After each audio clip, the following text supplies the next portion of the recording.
What's going on, guys? I feel like we haven't been able to do a Q&A on the channel in a minute, and I also just feel like how much work I've been doing, how busy I've been with the new job, I haven't been able to like produce videos on this channel at the same level or the same frequency that I've been doing. And so I just wanted to go through a Q&A today and like answer some of your questions. I put a poll out on Instagram and a bunch of people asked a bunch of questions. So we're gonna roll through them here today and just chat about like videography and life and all that stuff. If this is somehow your first video on the channel, what's going on? My name is Peter Sarellas. I'm a videographer and editor from Ottawa, and I specialize in sports videography. I work for a professional hockey team here in Ottawa, and let's chat video. So the first question I got here is from tgd.visuals, who says, what lenses do you use? And I got a few lenses in my kit. Like there's a lot of lenses that I like rent out for specific occasions. Like I made a video talking about the Sony 200-600, which is a great lens that I use for some stuff, but like I don't use it often enough that I need to own it, so I rent that. But the lenses that I own and use are the Tamron 35-150, f2 to 2.8. These are all for Sony, by the way. But I feel like that's the lens that I use the most often, especially for hockey. That's the one that I use most of the game, and if I'm filming basketball or any sport on a similar sized area of play, that's the case. And it's just super versatile, it's sharp throughout, super fast lens. Like f2 is awesome at 35mm, and f2.8 constant throughout is like super good for like low light performance, so great lens. This is the Sony 20mm 1.8 that I'm filming on right now, and that's an awesome lens for flying on a gimbal, getting those like 8K, like NFL gimbal type of shots. Like f1.8, so shallow depth of field, crank that thing down. If you stop it up to f2.2, it's super sharp.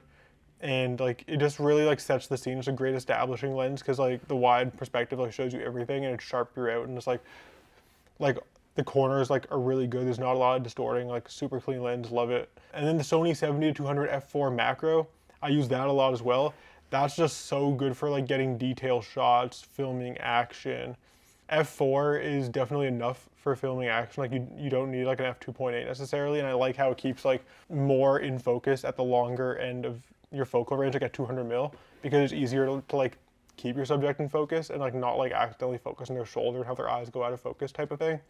And like the macro capabilities are just amazing, because when someone's like running or skating right at you, then you don't need to like crash zoom out to try to stay in focus. You can just like hold your focus and it'll focus on their eyes. And like that lens is just like so clean and sharp throughout as well. And it's also really small and light compared to other 70-200. So for traveling, which I've been doing a lot of recently for work, it's awesome.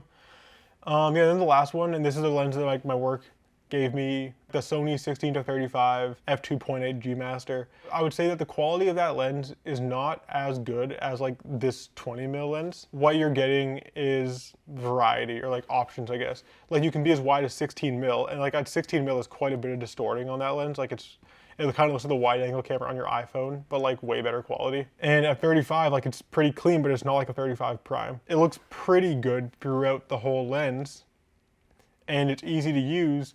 And like the difference between 16mm and 35mm, even though like numerically it's not as far away as like 24 and 105 or something, like the difference in the look is huge. So you can get a ton of different shots, like a ton of variety of looks with that lens, and like you can get really cool like establishing stuff at 16mm, like really show off like how big a stadium is, like from a really high vantage point, and make an event look super sick shooting at like 16mm or 18mm or something like that on that lens. And then like you can crash zoom in and like still get detail shots when you're up close to someone at 35.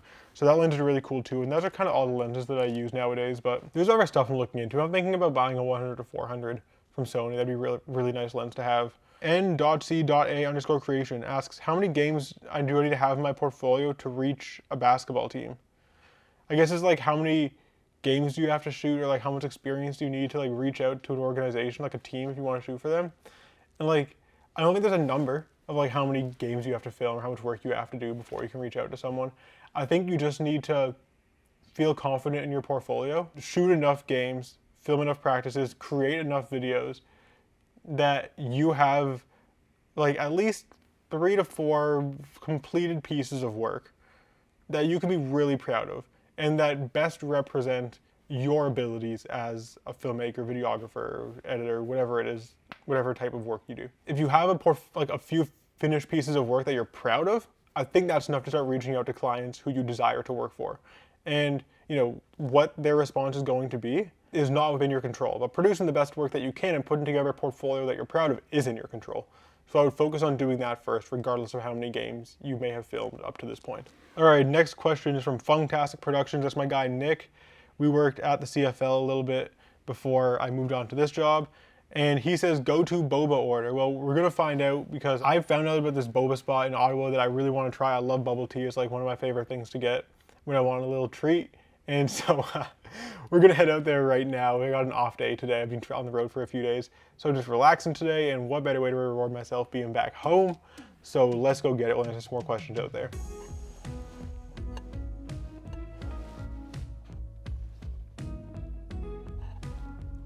All right, so we're at the spot now. Driving today, oh, this got a little crooked. Driving today was a little bit brutal. The roads are kind of bad right now, but we're gonna do another question. So Charlie Callister Film says, how did you start making money in sports videography, and how should I in high school? I started making money in sports videography, honestly, like my first money was just like a couple $100s here and there, like doing small projects for local sports teams. Like I think I've said on the channel before that I've started like my first job when I started working in sports was for my old high school basketball coaches and their youth basketball league that they were running at the time. I started like actually making real money, like livable money, when I started working full time, like applied for a full-time job, similar to how you would apply for a full-time job in any field.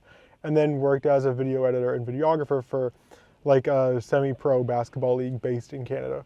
And worked my way up from there, working full-time jobs throughout and making additional money on top of those full-time jobs by taking on freelance projects. Yeah, if you want to like start making like a couple $100 here and there, your best way to go about it is to just like shoot for local teams, shoot for free first, especially if you're in high school and just doing it as a hobby, just to like build out your portfolio and like create a body of work for yourself. Once your services have like kind of gotten around like that, like you do this type of thing, like you film in your community, people know you as like that filmer guy who's going to come out and like make videos and they're going to be good.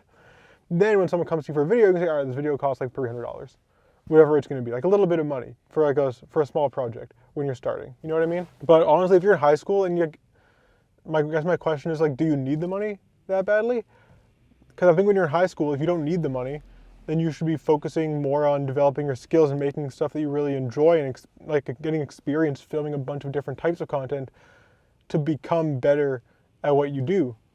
So that when you get older and you want to potentially do this professionally, then you know what areas you're interested in, what areas you're not interested in, and you're skilled at the areas that you are interested in because you put the time in when you were younger, rather than focusing on making like a couple $100 here and there and letting money be your decision maker. And if you do need the money and you're in high school, then there's things you can make a lot better money with than filming sports videos. And if you need the money that badly, I'd recommend you go make the money doing something that's going to actually make you real money. Because your first couple of years of making videos like in this industry, you're going to make very little to no money. I'm blessed that I was able to like live with my parents while I did film school and kind of like got my bearings. So I wasn't like trying to pay rent and tuition and make money with this all at the same time. And I also worked at Starbucks for a little bit actually when I was starting out. So that I had like another stream of income coming in. And that's what it's got to be sometimes. But yeah, if you can afford to not make money, the thing that drives your decisions, I would try my best not to and just focus on getting good at the things that you like instead. It's a pretty nice day out today as far as winter goes. It was like minus 27 or something the past couple days when I was traveling, but today's only minus 6 and the snow's out, it's beautiful. Just like a nice day to go for a walk, get some fresh air, get a little drink and hang out. So like when I got winter days like this where it's like not that cold, you don't even need to wear gloves, like that's a good feeling. That's when it's really nice to live in a city like this. This is supposed to be the spot right here.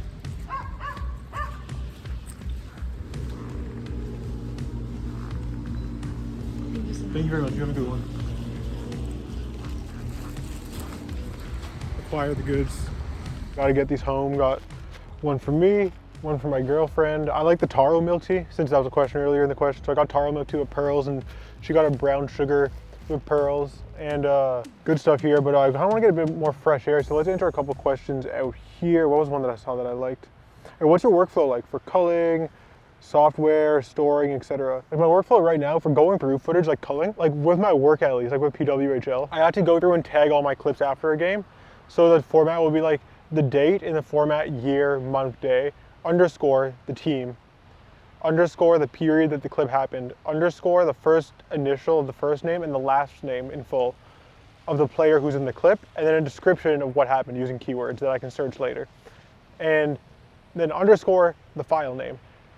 If that makes, I might put that on the screen to make that more clear. And then I tag all those clips in Adobe Bridge, which is a good software for like sorting out all your footage.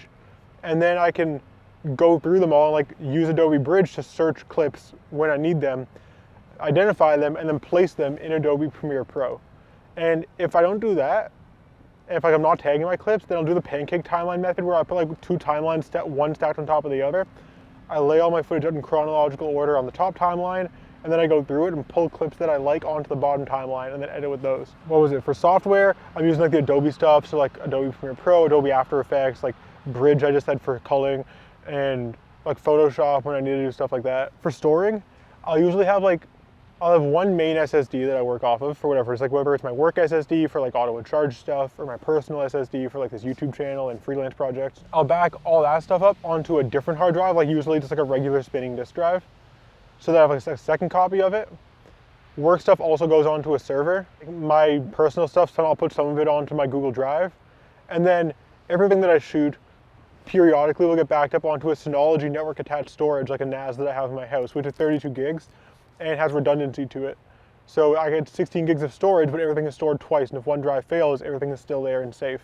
So I'll usually have like 3 copies of my footage, like on an SSD, a spinning drive, and a server, so that I don't lose anything even if something crashes. I've had footage get lost before and it sucks. Even recently I had a card fail on me when I was recording a press conference, which was like a nightmare, and I got bailed out that someone else was there filming, able to give me their footage. But now, even when I'm recording a lot of stuff, I'll do dual slot recording, like this is going into 2 card slots, so that I have a copy of it no matter what. Yeah, investing in good storage options is like so important for just like keeping your footage safe, because if you lose your footage, then it doesn't matter how good it was, no one's ever gonna see it, and you won't get to show it as part of your work. And if you lose a client's footage, they're gonna be really unhappy with you, so it's kind of important to make sure your storage solutions are good. Sportsdesign.sk asks about best white balance for stadium in night.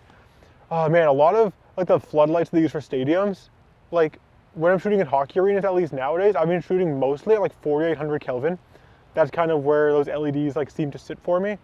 At night, when you're mixing like night light and stadium light, I find them a little bit lower, maybe like between 4000 and 4500. But your range should be, and it'll change within a few hundred depending on the stadium that you're in and like how light is mixing and stuff. For most stadiums, between like 4,000 and like 4800. That's usually where it sits. And when you've done it enough, you can kind of like walk into a stadium and look at it and get the Kelvin just with your eye by a couple hundred. But like bringing a white card is always a good idea, so you can just measure your white balance using the white card with your camera. Let's do one more while we're sitting out here, then I'm probably gonna have to go back to the car because I'm getting a little bit cold. How did you start making videos and what made you stay? I kind of touched on how I started making videos. Like, did I? I don't even know if I did. Like, I guess I started making videos like start. Like when I was in business school, I went on an exchange to Australia and was living down there for a year, and like brought a GoPro to like keep a little travel journal because I don't like writing that much. And I just like started editing videos for that, and I liked them, so I just kept going. Then naturally, when I got back, like I fell into sports because I was already playing sports so much through high school and stuff, so I had connections back home who like wanted me to come film sports, and I was interested in filming whatever I could film. And I really liked filming sports, so I just kept doing that and decided to go to film school instead of pursue my career in business that like I got my degree for. I did a couple years of film school, kept learning, started freelancing, like learned a ton on YouTube, and then just dropped out of film school to like go work for the CEBL like I talked about. And then from there it's just been like getting more work experience, getting better, getting a different job to push my limits a little bit, getting work experience doing that, getting better, getting a new job, taking on more freelance clients, like starting a YouTube channel, like building a career up that way. And I just stayed because it was fun. I love my job, like to an irrational extent, I think. Like I love it so much. I just get to make fun videos that like engage people and help them connect with sports. And like if you're having a bad day, like you can like connect with your favorite sports team, or like go to an event, or like watch the highlights of your sports team online and like feel some joy, feel some excitement. Like it's fun. Everyone gathers around sports. You can sit down with your friends and like watch a game and like, or go to an arena with like, some friends and like watch the game in person, and the videos that I make can enhance that experience for you. And like, that's so rewarding. And the process of making all the videos is so fun, and the relationships you get to build while making these videos are just like so cool. So like, I don't know, I just have the best job in the world in my opinion. Like I love it so much. And so like that's what made me want to stay, and like I want to do this for a really long time. I eventually want to like be able to build a team around me, working to make bigger and better projects. So that's what made me want to stay, and that's what like continues to drive me in this profession. But what continues to drive me to stay out in the cold here, I'm unsure of, because my hands are really cold now. So going back on that thing about not needing gloves, and I kind of want to get inside. So let's go to the car and get home. Whew.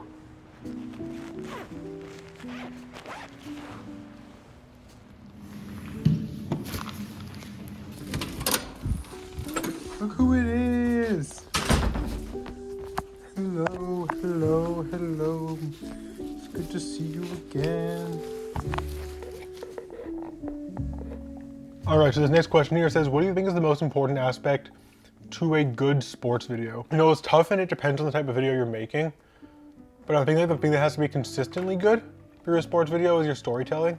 Whether you're making like a hype mix and the story isn't like as concrete or direct as like what a story entails, but like it's a story through like the visuals you're portraying and just showing a series of events and like getting a message across, even if the message is as simple as this team is exciting. Doing that in a logical way that is easy for people to follow.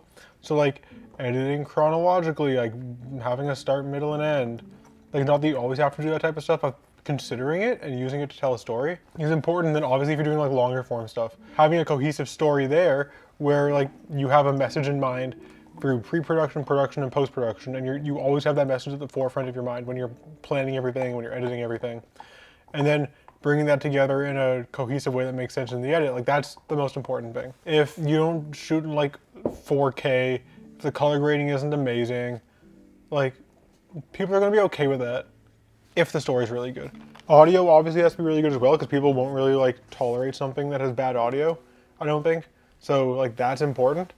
But besides that, I think storytelling is like the #1 thing. Media by John asks, how do you deal with inspo block, or when you can't find the story or thread in what you shot? Making sure that you have a story or a thread for your footage all comes down to like pre-production. And I'm not saying you need to like spend hours pre-producing a video, but even just taking like 15-20 minutes in like a quiet room to yourself to just think about what your angle is going to be. If you can focus your videos on a specific player or do some background research on your team and figure out like what storylines they have going in to a game, and then coming up with what your story could look like either in a win situation or in a loss situation, or identifying one player who you can have tell a personal story that is independent of the outcome of a game. You can tie things back with that player's story and really make the video about a player instead of the game, and use the game as like accompanying visuals and B-roll and stuff. But make the video player specific. Determining potential outcomes for your story or for your video, whatever video you're trying to make, regardless of how the game goes. So that means even being ready to make a video in a loss that shows the team at a low point and helps personalize them rather than just show them being triumphant all the time. Or finding an individual who you can make the story about instead of focusing on just the sport helps a lot of time with that like inspiration block, and can help you avoid those situations where you shoot a bunch of footage and then have no idea what to do with it. Alan Tucker Media asks, what's a sport you haven't shot before that you want to? You know, I've shot photo for volleyball, but I haven't shot video for volleyball.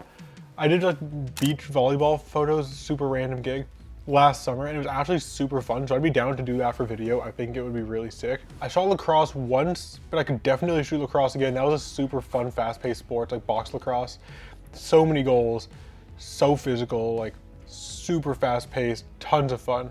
Like I would love to do that again. An actual sport that I've never filmed at all, honestly, like maybe Aussie rules, that'd be sick. Like obviously that's like very like Australia specific, but like I think that is such a cool sport. There's so many people and so much going on.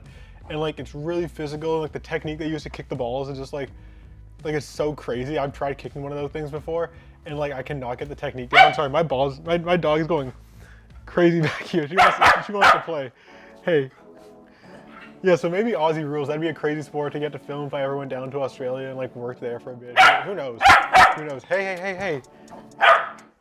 But this, I think I gotta play with my dogs. This might be where I wrap it up. I hope that you enjoyed daring to answer some questions with me. If you did, please subscribe to the channel because I post videography and video editing tips and tutorial videos similar to this one on a regular basis. I'd love to have you around for that. And if we do a next Q&A, I'm going to post it on my Instagram, so make sure to follow me over there, and then you can get your questions in for the next one. But I got to go play with my dog now, apparently, so until next time, peace.